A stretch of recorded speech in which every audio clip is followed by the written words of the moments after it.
Hey, and welcome to Matt and Jess TV. I am Matt Roast. And I am Jessica Bun Bun. This is our Mayfair Witches Season 2, Episode 2 reaction and review. I know everybody is out there trying to catch their breath after the tremendous shock that is that Cortland is not going to spend the entirety of this season stuck in one place. How are you going to have Harry Hamlin? You're just going to have him be stuck in one place. You can't do that. No, this was, and I understand they had to do it for the purposes of the story, but this is one of those cliffhangers that's just sort of an eye roll cliffhanger where it's like, okay, well, of course you're going to bring this person back. It's sort of like any time, I'll just use Will Trent as an example that's on network TV. Oh, Will Trent is leaving the city. It's like, okay, the show is called Will Trent. You can't have it and Will Trent not be there in the city. It's like, okay, Cortland, major character. Obviously, he's not the main Mayfair witch. He's, of course, going to still be involved. Absolutely. You're not going to have Harry Hamlin and not have him back with everyone else. I do like what they've done with him in these first two episodes to sort of give him his own storyline that is going on within himself. It makes things very complicated for when he comes out, because the big question is, can they actually trust him? Has he actually changed? You guys let us know in the comments. Do you think he's coming back a better person or not? And he's just telling Rowan what she wants to hear. Oh yeah, anything you want. Just don't send me back in there with Dad. I don't want that. Okay, I'll put my stance out there really quick in that I think he wants to be a better person, but I don't know if he's capable of it. I think the thing is, when you go out of a really terrible experience, in his case, spending time with his father, I think you go, okay, I'm going to do everything different this time. It's sort of like at the start of a new year, we're all like, here's my million resolutions. And then 2 weeks after it, we're just all like, ugh. I'm still doing my resolution. I'm just going to say that right out there. Good for I'm you. still in it. Hopefully I'll keep on going. But I mean, with him, I don't know. I think that anybody is capable of change if the right circumstances all kind of line up. And what he has been going through, I mean, we're going to get deeper into it, but Yeah. I mean, it could be life-changing for him. Well, before we get more into that and everything else happening in this episode, be sure to hit that subscribe button. Your support there means the world to us. By subscribing, you help to make sure you do not miss any of our other coverage here at the channel. I mean, we're obviously in the thick of Mayfair Witches right now, and we are gearing up in just a mere matter of days. Severance Season 2 is finally premiering at Apple TV Plus, and we're going to have extensive coverage of that. Absolutely. And we're still covering Dexter here at the channel. There's all kinds of great stuff going on. So thank you so much to everyone who has hit that subscribe button. Okay, let's just talk more about Cortland here, since you've already set him up so well. Yeah, I mean, that is really the biggest question for me. And coming out of this, I think he does want to do better. I think he does have regrets. He has spent a lot of time with himself, with his dad. You know, we watched him feeding his dad over and over again, feeding parts of himself to his dad. And I think he has this whole relationship with his dad. He really does feel like has crafted him into the man that he was, and he seemingly does want to be different. Now, can it be that he's just telling Rowan what she wants to hear? Of course. But at the same time, I like to see the best in people, and I like to see that, as terrible as Cortland is and has been, and the things that he has done, that there can be some sort of redemption path for him. I don't think he wants to see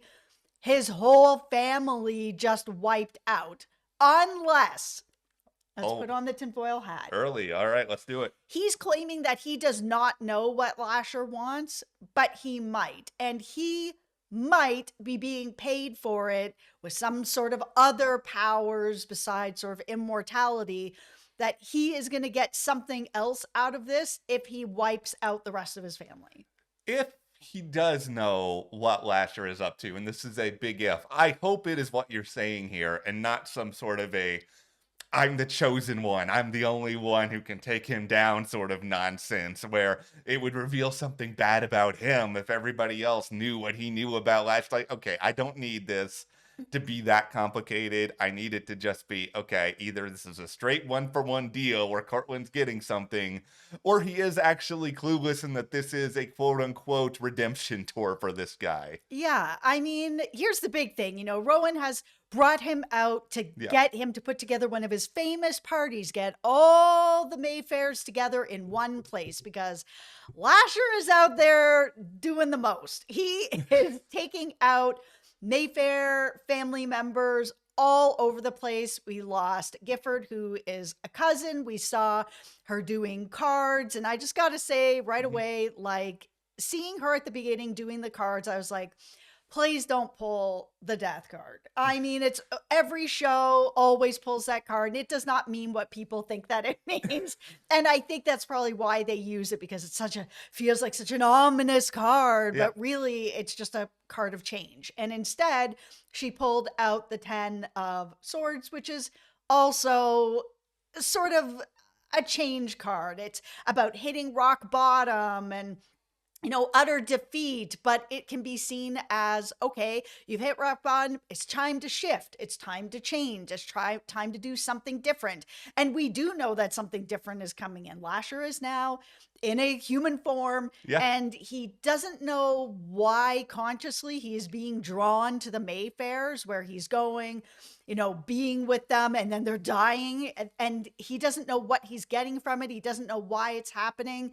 My theory is that he's absorbing their powers and he doesn't really know it yet, that it feels like there's got to be a certain amount of Mayfairs or he has to take them all out to be able to absorb all the power. So instead of being Lasher with no human body and lots of powers, now he's going to be Lasher with human body and lots of powers.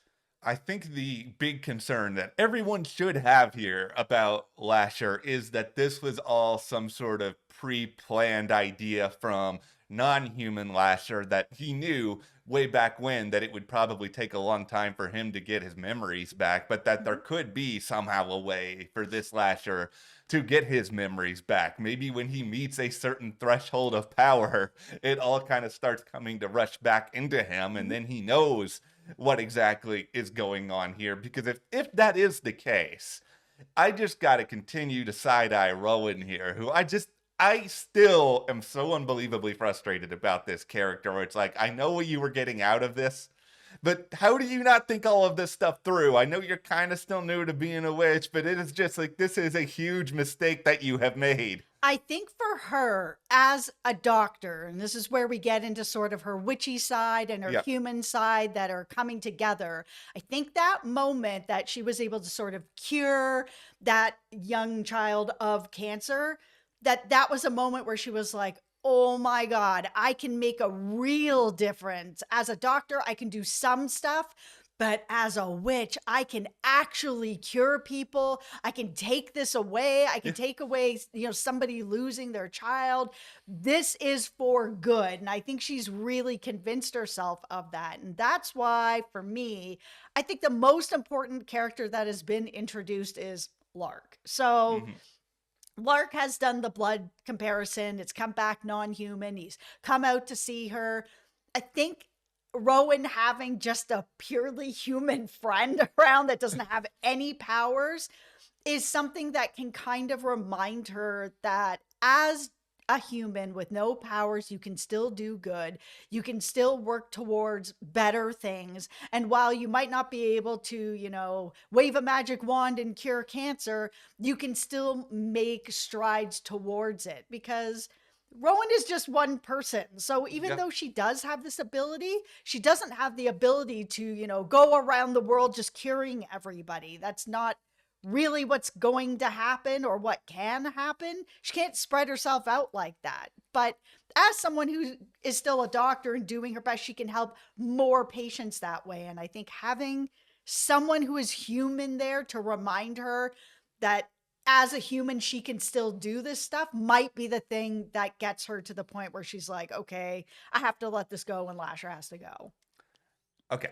I was pretty harsh on Lark in the premiere. I was just like, I don't care about this guy. Get this guy off my screen. I don't need generic human love interest. I'm warming up slightly to the idea of Lork after this episode. And I think a lot of it comes down to the idea that I like Ben Feldman. I think he's a good choice for this role. And I think the biggest reason for me, if they had cast, I don't know, super muscular, hunky guy for this part, and he was just like, hey, Rowan, I'm a doctor, even though it's somebody who has obviously Oh never picked my. up a scalpel in his entire life or something like that, it would be such an eye roll. But because I think Ben Feldman can kind of play a pseudo neurotic, kind of Mhm. nerdy, sciency character, he doesn't come across as prototypical love interest type that I can watch him and be like, okay, you kind of seem like a real person. You're trying to figure some things out. There's a little bit of chemistry here. I like the two of them better when they're in the same room as opposed to communicating each other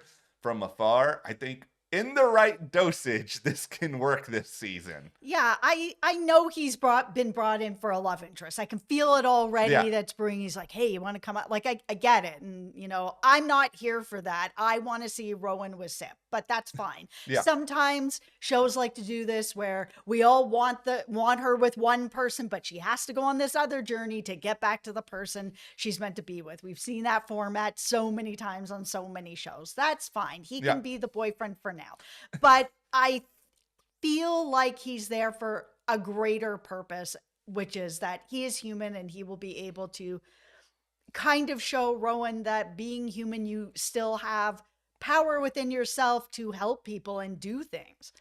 They do need somewhat of a grounding influence. Like, I will Yeah. say that in a world where you have mind readers, witches, people turning and freezing in place, all this other, like, it's important to remember that not everybody in humankind has powers. Let's talk about that beetle. All right. There was a moment here where this beetle absorbed some of Lasher's blood and flew off. And I was just like, oh no, like this feels like this is about to become a really huge problem.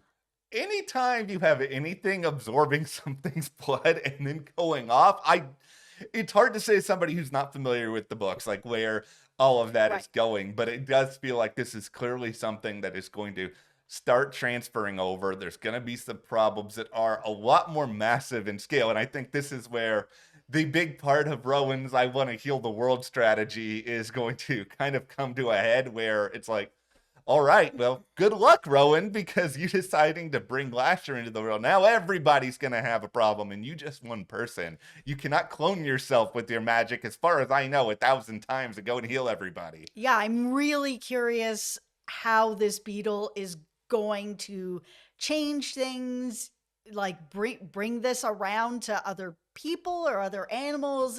It's gonna be interesting to see. As Matt said, we haven't read any of the books, so Yeah. no spoilers, please. No. Okay, here's the part of this show that I am liking the most right now, and that is everything surprisingly with Moira and also with Sip in this episode. I mean, I just think Sip is a really, really good character. Anytime you can kind of sort of bridge the gap between this show and then also the Talamasca, which is getting its own spinoff, presumably Mhm. premiering later this year. But I like how they've just sort of built him in where he's got these connections to the world of Rowan and what's going on there, but also sort of showing, okay, it's not just the Talamasca versus all of these supernatural entities. It's like, okay, maybe he and Moira, who clearly wants answers on Tessa and is not going to get them from a lot of other people, like they actually may have a common cause here. Yeah, they do. And I know that Moira at first was like, yeah, I'd like to help and I'd like Yeah. to get some answers, but I don't really know how I can help until Lasher comes for her mom. And now her mom is also dead. And the first person she called, Sip. And I was really happy to see that happen. I think that the two of them are going to be a really good partnership. Yeah. They are going to be able to figure some things out of how to deal with this, just in case Cortland does decide to be like, ha ha ha ha ha, I'm out now. I'm not really going to help you bring all the Mayfairs together. And even if they do, the biggest question is, can Rowan bring herself to take Lasher down? I mean, there was that whole conversation with Millie where she was just like, did you really try to kill him? Did you really try? Because I feel like you could have if you really wanted to. Yeah, right now it just feels like she's just very reactive, including her whole, you're not who I thought you were going to be sort of diatribe at one point. It's like, okay, I know you're frustrated about the situation, which you should be, but there's a difference between being frustrated and then being willing to actually go through with this, because then it's everything else that you claimed that you were going to do. It all kind of falls by the wayside. So I think in the next couple of episodes, she's really going to struggle with this. But then on top of all that, she's also going to find herself in a spot where it's probably going to be harder and harder to find him. And it's like the best chance she had of taking him out was the premiere, when it was the furthest thing from her mind. Absolutely. I mean, this seems like a good plan. Okay, he's being attracted to all the Yeah. Mayfairs, so let's put them all in one place. So if he, needs to find them, we're all gonna be here together. But that could also backfire as well, because he is taking them all out. So having them all in one place, Yeah. I don't know. Yeah, it could lure him out, but nothing good could come from it. Okay, we're 16 minutes in. I want to get into my beef right now Oh, okay. with I this have my season. beef All right, hat on. everybody Let's go. prepare It's time to accordingly. drag something. Okay, and yeah, it's time to drag the amount of fun this show could be having with certain parts of the witchcraft experience that it just doesn't seem like they're that interested in. Where it's like, you've got all of these witches. We don't really get the extent of like what all they could do with their powers. We know Rowan's trying to heal the world or whatever, but I kind of want a better explanation of some of this. I want them to have, I know this is a pretty dark universe, Mhm. but have a little bit of fun with part of it. And beyond all that, with Sip in particular, since we know so little about the Talamasca, Mhm. like there's a real opportunity here to sort of explain more how this organization works, what they do. I'm sure they're saving some of this for the spinoff, but it's Mhm. just, it all feels so abstract and out of reach. And even for some of the witches, it's this way too, where it's like, with Interview with the Vampire, which I know it's almost unfair to compare any show to that because that show is so good, but Top tier. I really felt like I understood what it was like fully to be a vampire in that world. I still don't really think I understand what exactly it means to be a witch, because they're just throwing so many different things at us and so many different characters. These people are all dying. Oh, here's Thora Birch. There's just so much different stuff. I'm not grounded enough. I think it's really hard with witch stories in general. It feels like, just stories about witches always feel a little more campy, whether it's American Horror Mhm. Story, whether it's this, even on What We Do in the Shadows, witches were always a little bit campy. It's just very hard, I feel, to put forth a really serious witch story, which is fine. Yeah. I'm here for the campiness of the witch stories. I love campy witch stories. I think when it comes to vampires, which is Yeah. why it is hard to compare these, vampires, for whatever reason, even with Twilight sparkly vampires out there, are taken way more seriously, as they're still trying to live within the society. They are still trying to do whatever, and it feels a little, for whatever reason, less cheeseball to be drinking somebody's blood than it is to be like, oh, let's make a storm. And there's just no way to make that feel serious. It is hard, and I think it's also just a hard challenge when you have characters that can do quote unquote anything. And I know they technically can't, but they have a lot of different abilities and all that. How do you Yep. express that on a show that doesn't just make it so that everybody is overpowered, and if everybody just uses the full extent of their powers in a given hour, it's basically the end of the world. Mhm. And so you kind of constantly have to find ways to explain why X, Y, and Z isn't happening, and why this person's not using their powers in this sort of way. I just feel like there's a little bit of a disconnect I still have from this show and a lot of the witchy characters, which is what oddly is making me more interested in Lark this episode than I was in the premiere, because at the very least I can understand him and I can kind of relate to him a little bit better than I was expecting. And I think just a lot of that came down to casting and not going for the super prototypical love interest guy. I think they need to bring in more characters like Moira and Lark, who are more relatable characters that, Mhm. I see a bit of myself in Moira, who's on her own a lot and doing her own thing. I'm also a person that likes my solitude and is doing my own thing, bringing in Lark, who's human. It balances it out a bit where you do have these characters that just feel so out of relatability Yeah, to a lot of people that are watching. it's it's tough, but maybe It's just fun. the show is fun. Like that is ultimately the case here. Is that do I think Mayfair Witches is reinventing the wheel and changing TV forever? No, it's got some problems, but it's an enjoyable witch story. And let's be Yeah. honest, how many enjoyable witch stories have we had other than this and Agatha all along over the past couple of years? The answer is not many. Yeah, I mean, there was obviously Coven on, American Horror Story, but that was so I long ago. know. There's the movie The Craft, but I mean, like, oh my God, I'm dating myself. It was a long time ago. It was so good. Yeah. But yeah, I mean, properties about witches, that's not really taken on very often, especially not on TV. No, and I think they've at least kind of established now, all right, we've got a couple of presumed adversaries. We still have Cortland. We don't know what's going to happen with him. We No. definitely don't know what in the world is going down with Julie and Cortland's father. Yeah. So there's a lot to unpack still. We'll see exactly where this season goes from here. I mean, surprisingly, only 7 episodes, so it's not like there's a ton of time here left. Yeah. But let us know in the comments what you thought about Mayfair Witches Season 2, Episode 2, and hit that subscribe button so you guys don't miss any of our other coverage, and you can support us further by joining our Patreon. We've got a link in the description below where you can do that. Right now, we are in the midst of covering The Pit on Max over there, and we have Prime Target coming soon on Apple TV+. Thank you guys so much. We'll see you here next time.